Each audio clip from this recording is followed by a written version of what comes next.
সুপ্রিয় দর্শক, দেখেন আমাদের মরিচের ফলনটা দেখেন আপনারা। আমার কাছে প্রতিটা গাছে আশ্চর্য ধরনের ফলন, এবং দেখেন এবং গাছের কালার, মরিচের শেপ, পাতার পাতা সুন্দর আছে, এবং ফুল ফলও অনেক ফুল ফল আসতেছে।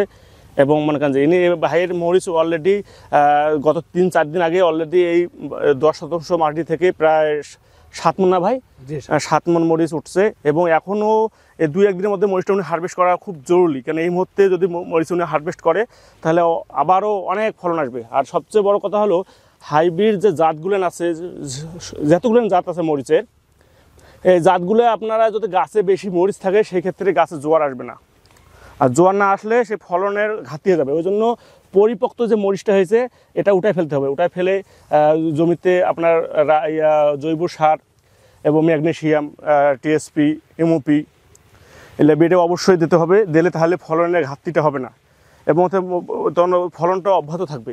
আর সেক্ষেত্রে একটু কম বেশি করলে ফলনে অনেক সমস্যা হয়ে যাবে। দেখেন দেখেন সব গাছ কত সুন্দর মরিচ এবং অনেক মরিচ, ঠিক আছে দেখেন।